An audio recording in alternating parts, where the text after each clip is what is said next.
Bismillahirrahmanirrahim. Alhamdulillahirabbil alamin wa afdhalus salati wa atammu taslimi ala sayyidina Muhammadin wa ala alihi wa sahbihi ajmain. Rabbi shrah li sadri wa yassir li amri wahlul 'uqdatam min lisani yafqahu qawli. Subhanaka la ilma lana illa ma 'allamtana innaka antal alimul hakim. Allahumma akhrijna min zulumatil wahmi wa akrimna binuril fahmi waftah alaina bima'rifatil ilmi wa sahhil akhlaqana bil hilm waj'alna mimman yastami'una al-qawla fayattabi'una ahsana. Allahumma ati nufusana taqwaha wa zakkiha anta khairu man zakkaha anta waliyuha wa maulaha. Allahumma arinal haqqa haqqan warzuqna ittiba'ah wa arinal batila batilan warzuqna ijtinabah. Allahumma anfa'na bima 'allamtana wa 'allimna ma yanfa'una wa zidna ilma wa huda. Amma ba'd. Alhamdulillah, syukur kehadrat Allah SWT pada hari ini kita menyambung pengajian kuliah mingguan kita menggunakan kitab Penziarah Kubur Bukan Penyembah Kubur yang disusun oleh Al-Fadhil Kiai Ma'ruf Khazin hafizahullah ta'ala wa nafa'ana bihi wa bi'ulumihi fid daraini amin. Kita sambung lagi tentang tokoh-tokoh yang terlibat di dalam meletakkan label kuburiyun, meletakkan label penyembah kubur kepada umat Islam yang menziarahi kubur, bermula daripada Al-Imam Ibn Taymiyah, sekarang di muka surat 54, iaitu Syekh Ibn Abdul Wahhab, iaitu Syekh Muhammad Ibn Abdul Wahhab, yang mana beliau ini hidup pada kurun yang ke-12 Hijriyah, iaitu antara 1115 sehinggalah 1206 Hijrah. Ibn Abdul Wahhab, ini nama beliau yang terkenal kerana bapa beliau, iaitu yang bernama Abdul Wahhab, adalah seorang ulama bermazhab Hambali dan berakidah ahli sunnati wal jamaah. Jadi beliau ni lebih dikenali sebagai Ibn Abdul Wahhab. Kalau dalam bahasa Melayunya atau masyarakat Melayunya mungkin akan dipanggil anak Ustaz Wahhab, begitu. Jadi pengikutnya dikenali sebagai Wahabi. Ibn Abdul Wahhab, yang mana kepadanya lah nisbah pengikut Wahabi dialamatkan dan dipuja-puja oleh pengikutnya ketika ini. Dia berkata, wa aidan faman khasyiyallaha wahdahu ala hadzal wajhi fahuwa mukhlisun muwahhidun wa man khasyiya ghairahu faqad ja'ala lillahi niddan fil khasyati kaman ja'ala lillahi niddan fil mahabbati wa dzalika kaman yakhsha min sahibil qabri ayyuqi'a bihi makruha aw yaghdaba alaihi fayaslubahu ni'matan aw nahwa dhalika mimma huwa waqi'un min ubadil kubur. Ini dalam kitab Al-Qaulus Sadid Syarhu Kitab At-Tauhid. Kitab At-Tauhid ini adalah yang disusun oleh Syekh Muhammad bin Abdul Wahhab. Jadi disebut tentang label penyembah kubur ini. Jadi kalam beliau ni ada yang benar, tidak kita nafikan. Beliau berkata, dan demikian halnya barang siapa yang takut hanya kepada Allah dengan cara ini, maka ia adalah orang yang ikhlas dan bertauhid. Ini benarlah, tak ada masalah kalau boleh seseorang itu hanya takut kepada Allah Subhanahu Wa Taala semata-mata. Barang siapa takut pada lainnya, maka ia telah menjadikan sekutu bagi Allah dalam hal takut, sebagaimana menjadikan sekutu bagi Allah dalam hal cinta. Yang ini kita kena ada huraian, kerana memang yang paling ideal, yang makamnya paling tinggi, hanya takut kepada Allah Ta'ala semata-mata. Tetapi kalau kita juga masih lagi takut kepada makhluk, takut kepada harimau, takut kepada singa, takut kepada raja yang berkuasa, takut kepada polis, takut kepada perompak dan sebagainya, kalau dikatakan syirik di situ, itu sebenarnya bukan syirik yang menyebabkan seorang itu menjadi kafir, tidak. tapi maknanya kalau kita bercakap dalam konteks tasawuf, maknanya orang itu uh,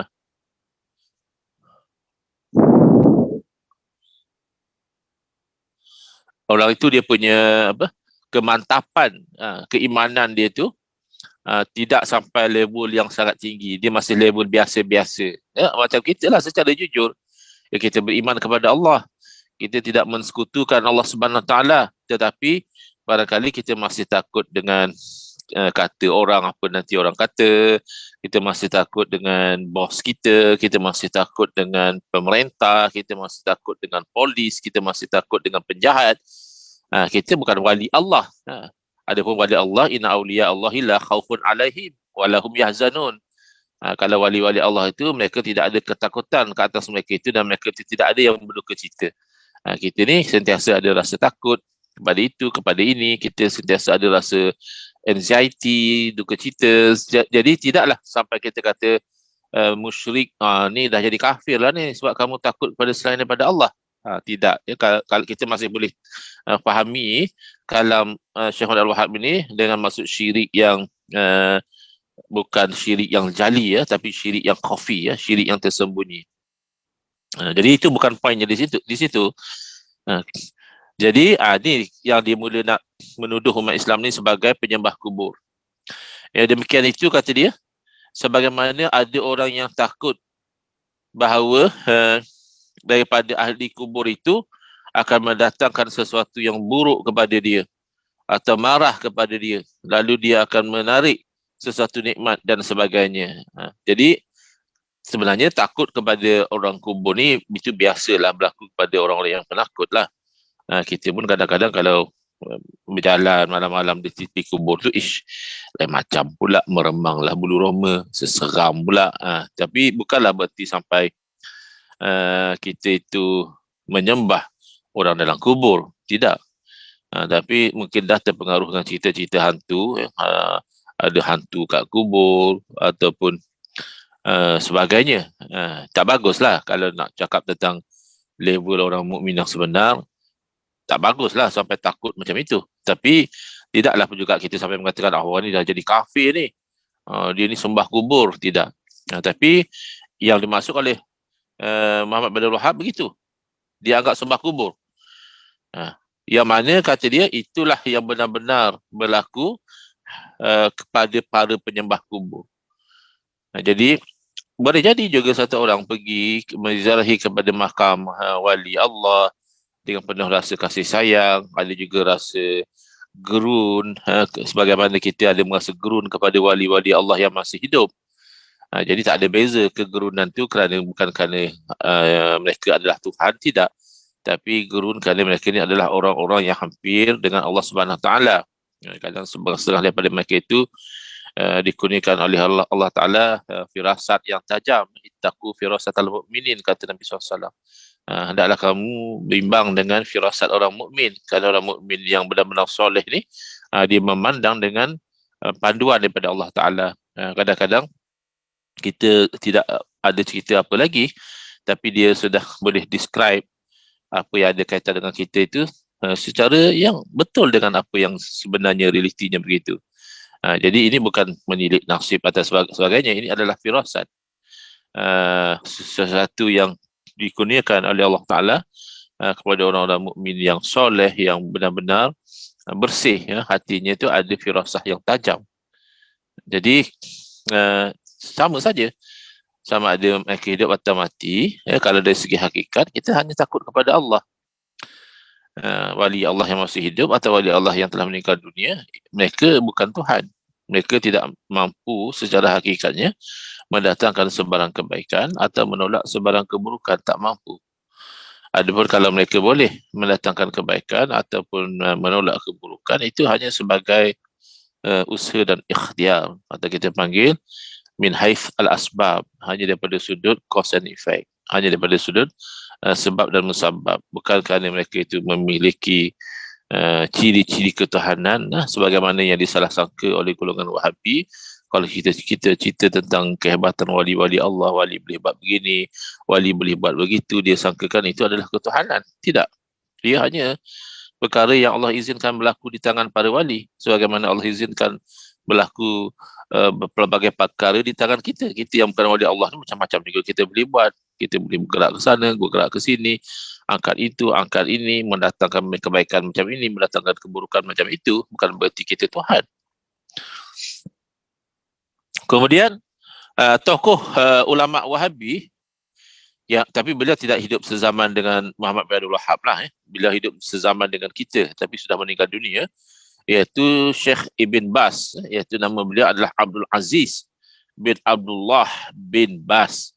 Itu adalah ulama Wahabi yang menjadi pimpinan, ketua Komisi Fatwa Arab Saudi, Al-Lajnah Ad-Daimah lil Buhuthi wal Ifta.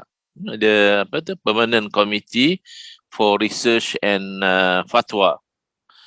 Dia juga kerap menjadikan rujukan kepada ustaz-ustaz Wahabi di Nusantara.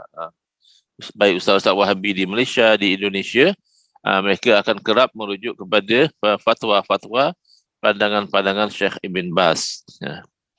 Lalu sama juga perangainya, pemikiran, corak pemikirannya tak lari.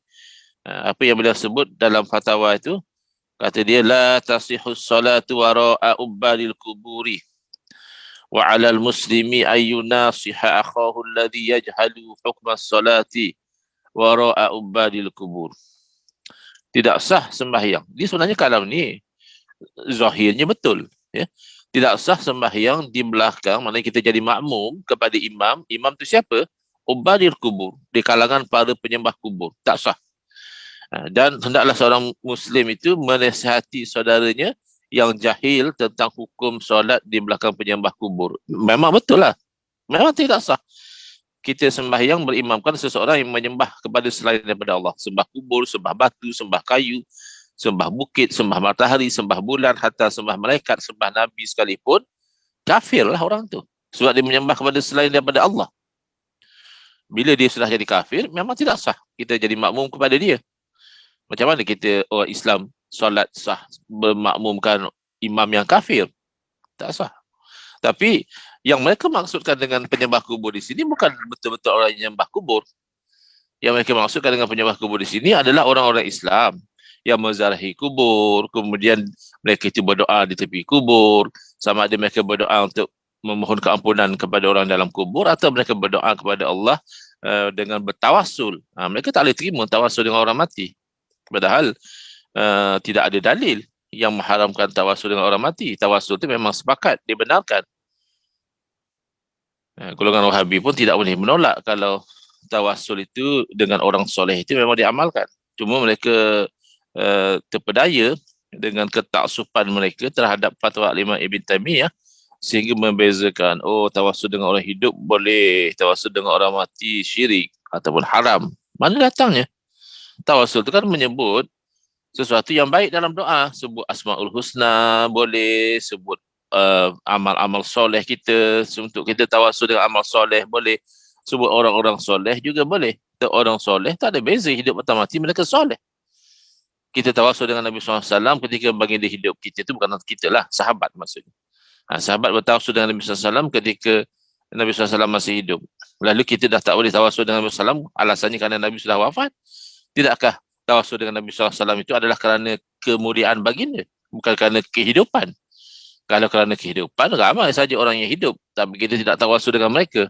Kenapa? Kerana mereka tidak ada kemuliaan, kerana mereka tidak ada kesolehan.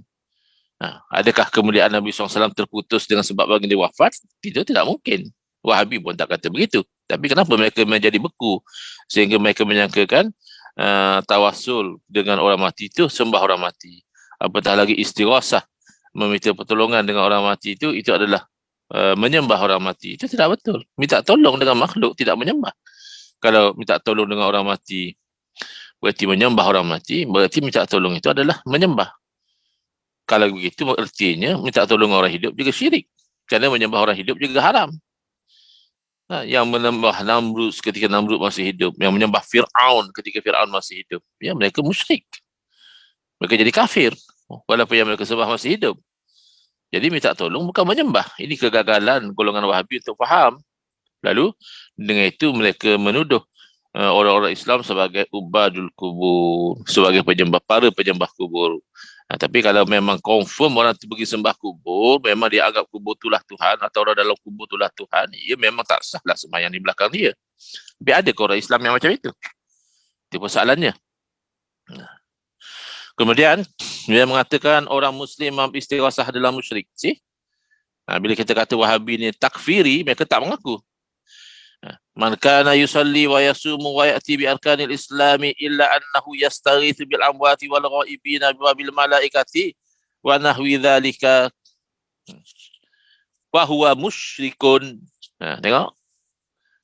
Ini dalam kitab, dalam fatwa Lujnah Daimah lil Buhusil Ilmiyah wal Ifta' ni jelas disebut.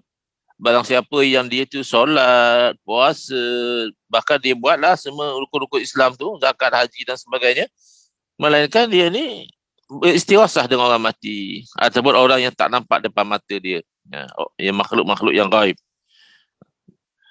Seperti dia juga meminta tolong dengan malaikat dan lain sebagainya, fahuwa musyrikun. Maka orang ini adalah orang musyrik. Betul ke macam itu? Kan ni takfiri, orang ni semayang, puasa, zakat, tapi dia minta tolong orang mati. Minta tolong bukan sembah. Kalau sembah, orang hidup begitu setuju, dia jadi musyrik.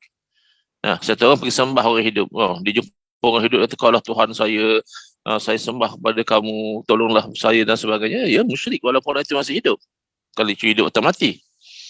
Jadi, jelas ini adalah satu penyelewengan golongan Wahabi. Sedangkan dalam kitab Fathul Bari, syarah kepada Sahih Bukhari, diriwayatkan dengan sanad yang sahih bagaimana satu orang, katakan sahabat Nabi ataupun bukan sahabat Nabi sekalipun, pergi ke makam Nabi SAW, beristighosah dengan Nabi SAW, sedangkan Nabi dah wafat. Ya Rasulullah, istasqi li ummatik. Wahai Rasulullah, tolonglah minta hujan buat umatmu. Nabi dah wafat. Kalau musyrik, tak dilarang oleh para sahabat. Tidak dicegah oleh Sayyidina Umar radhiyallahu anhu yang mengetahui kejadian tersebut. Sayyidina Umar tak larang pun. Habis Wahabi ni lebih pandai pada sahabat Nabi. Kan pelik mereka ni.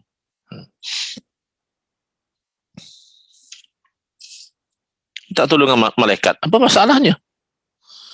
Bahkan Nabi Sulaiman alaihissalam bukan setakat minta tolong kepada malaikat, makhluk yang mulia, minta tolong kepada jin juga. Nabi Sulaiman minta jin buat bangunan, angkat bangunan dan sebagainya. Bukan Nabi Sulaiman sembah jin. Habis kita bolehlah juga Ustaz berkawan dengan jin, tak tolong. Kita ni masalahnya bukannya Nabi. Nabi Sulaiman alaihissalam ketika mendapatkan khidmat jin untuk buat itu dan ini, Nabi Sulaiman berada pada posisi yang mengatasi mereka. Adapun kalau kita, na'udzubillah, itu berkawan pula dengan jin, dibimbangi kita yang nanti akan dipergunakan oleh jin, akan ditipu, akan diperdayakan dan akan disesatkan. Itu yang kita tak mahu. Tapi semata-mata mengatakan minta tolong dengan malaikat jadi syirik, minta tolong dengan jin pun tak syirik. Buktinya Nabi Sulaiman lakukan. Dalam bab nak mengangkat istana Balqis, Nabi Sulaiman tanya siapa boleh tolong angkatkan bawa ke sini. Jin offer, sebelum kamu bangun lagi tempat duduk kamu tu saya dah boleh bawa sampai ke sini. Jadi tidak ditolak. Cuma ada Allah kurniakan kebolehan yang lebih hebat daripada itu, seorang manusia yang soleh yang boleh mendatangkan istana Balqis itu dalam kerdipan mata saja. Jadi kalau syirik tak akan berubah-ubah. Nabi Sulaiman minta tolong dengan jin, itu tak syirik. Tapi kalau kita minta tolong dengan jin, itu syirik. Syirik tetap syirik. Dia tak ada perubahan bab syirik tauhid semenjak zaman Nabi Adam alaihissalam sampai ke kiamat. Yang dikatakan syirik itu menuhankan lain pada Allah. Itulah dia. Tak berubah dah. Tinggal lagi bezanya kita tu tak dibenarkan atau dilarang daripada bersahabat, bertolong dengan jin ni secara umumnya begitulah ya. Bukan kerana syirik, tidak. Tapi kerana kita tahu makhluk jin ni makhluk yang penuh dengan tipu daya, kita pun tak boleh nampak dia dengan mata kasar. Maka kemungkinan untuk kita tertipu, diperalatkan, disesatkan itu tinggi. Sama juga tak perlu jin kalau kita dengan manusia yang jahat. yang dikhawatiri kalau kita rapat dengan dia, kita pun jadi jahat, kita jadi sesat dan sebagainya, itu kita dilarang daripada berkawan dengan mereka. Nah, jadi jelas dia mengkafirkan. Wa idza nasaha wa lam yaqbal wa asarru ala dhalika hatta mata fa huwa musyrikun syirkan akbar yukhrijuhu min millatil Islam. Dan setelah orang itu menasihati, idza nusiha, dan apabila dia dinasihati walam yaqbal, tapi dia tak terima, wasara ala dhalika, dan dia bertegas melakukan, berpegang dengan demikian itu, lalu dia mati, maka dia adalah orang musyrik dengan makna syirik yang besar yang mengeluarkan dia dari agama Islam. Jadi kafirlah dia.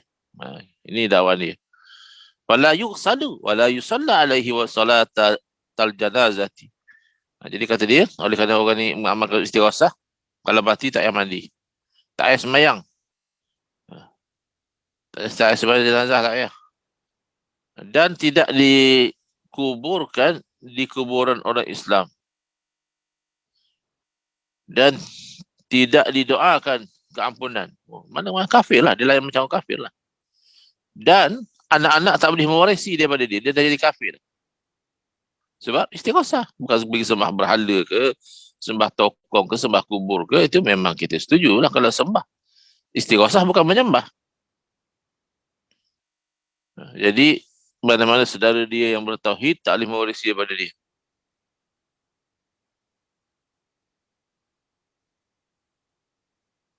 Dan yang seumpama dengan mereka di kalangan orang Islam, kerana mereka tak sama agama. Orang istighasah tu, kata Ibn Bas, bukan orang Islam. Kalau dia mati, anak dia pun tak boleh waris pada dia, sebab dia tu kafir. Itulah bahasa mudahnya. Ikhtilafihim fiddin, kerana agama mereka tak sama. Satu bercakap tentang orang Islam, mana kalau tak sama, kafir. Jelas lagi dia sebut, di qauli Nabi SAW, la yarisul muslimul kafira walal kafirul muslimah. Nabi SAW bersabda, ini hadis ni benar ya, dan orang Islam itu tidak mewarisi daripada orang kafir, dan orang kafir tidak mewarisi daripada orang Islam. Hadis ni betul, memang hukumnya pun betul. Tapi kamu sampai mengkafirkan orang istighasah tu yang tak betul. Kemudian disebutkan lagi dalam Majmu' Fatawa wa Maqalat Ibn Bas, disebutkan, wa hakadha ubadul kuburi wal awliya min kuffari hadhihi al ummati yaqulunaha wa hum yukhalifunaha bi aqwalihim wa af'alihim wa aqidatihim fala tanfa'uhum wa la yakununa biqauliha muslimina li'annahum naqiduha bi aqwalihim wa a'malihim wa aqaidihim. Majmu' Fatawa wa Maqalat Ibn Bas, ya, himpunan fatwa-fatwa dan tulisan-tulisan Ibn Bas, disebutkan demikianlah pada penyembah kubur dan para penyembah wali daripada kalangan orang kafir dalam umat ini. Bayangkan kita-kita ni, kalau kita minta tolong dengan wali-wali Allah yang telah meninggal dunia, kita itu dianggap sebagai kafir umat ni. Jadi kata mereka, orang-orang Islam yang dituduh sebagai kafir ni, mereka hanya mengucapkan kalimah-kalimah Islam tu, padahal mereka mencanggahinya dengan perkataan dan perbuatan mereka.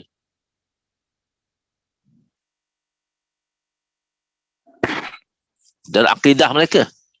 Maka kata Syekh Bas, oleh itu tidak memberi manfaat kepada mereka, dan tidaklah mereka itu dengan apa yang mereka lakukan tadi, syahadah tu, mereka menjadi orang Islam, tidak. Kerana kata dia, mereka telah membatalkan syahadah itu dengan perkataan dan amalan mereka dan juga i'tiqad mereka. Ini takfiri jelas-jelas. Dia jelas mengkafirkan orang Islam. Kemudian, yang mereka angkat adalah Muhammad bin Abdul Wahhab. Jadi kata dia, Syekh Wahabi ini lah yang datang membawa hidayah. Sebelum tu orang Islam kafir. Umat Nabi Muhammad ni kafir. Yang bawa hidayahnya Muhammad Abdul Wahhab. Apa yang ditulis? Falamma ja'a Syekh Muhammad bin Abdul Wahhabi rahimahullah, kata dia, moga-moga Allah menghormati beliau, fi nisfi sani minal qarni sani asyra, pada the second half of the 12th century, pada separuh yang kedua daripada kurun yang ke-12. Qabla ma yazidu an mi'atai sanatin, iaitu sebelum daripada lebih kurang 200 tahun yang lalu. Da'a ila Allah wa arsyadan nasa. Jadi dia puji Syaikhul Wahab, kata dia Syaikhul Wahab ni berdakwah kepada Allah dan membimbing akan manusia.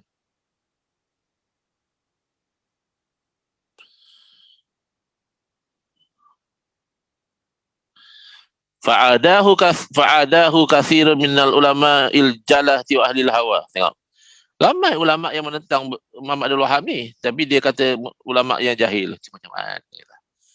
Maka ramai di kalangan ulama yang jahil. Ulama tapi jahil.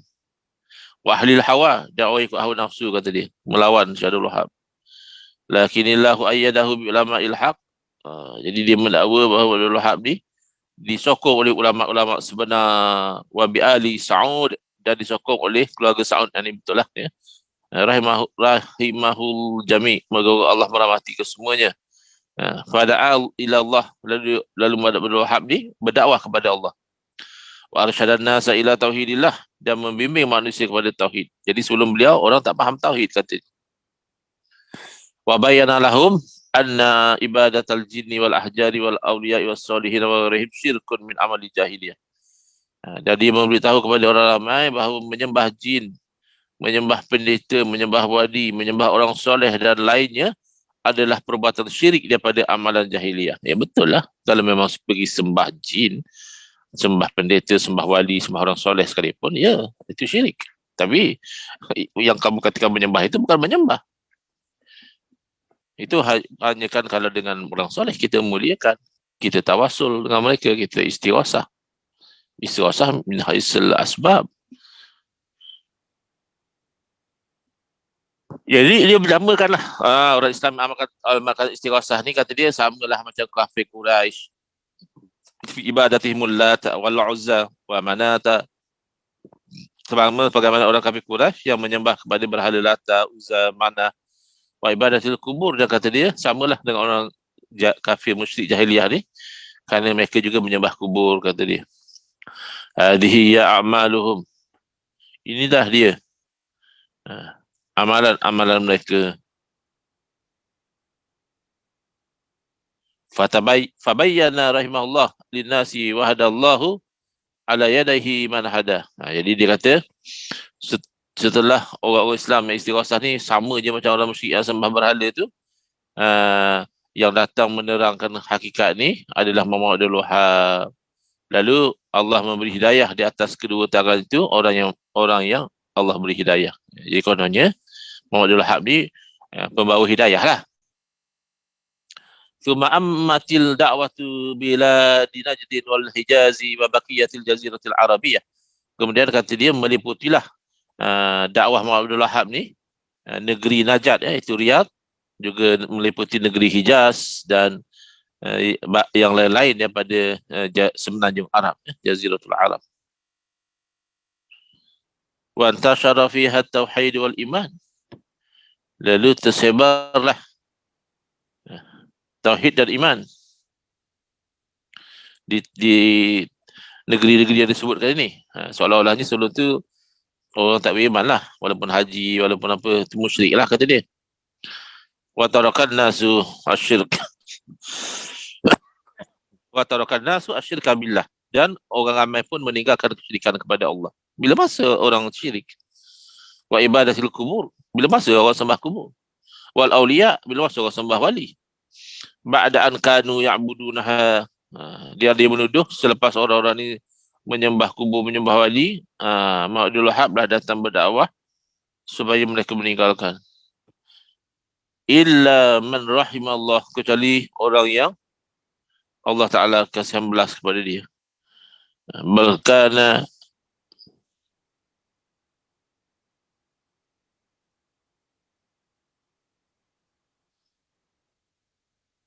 Balkana ba'duhum ya'budu unasan majanina la uqula lahum. Dan dia mendakwa lagi bahawa adalah sebahagian daripada mereka ni yang dituduh musyrikin ini menyembah manusia-manusia gila yang tak ada akal. Jadi dituduh kita sembah kubur, dituduh kita sembah orang gila. Wa yusammunahum awliya. lalu mereka menamakan orang gila ni sebagai wali-wali.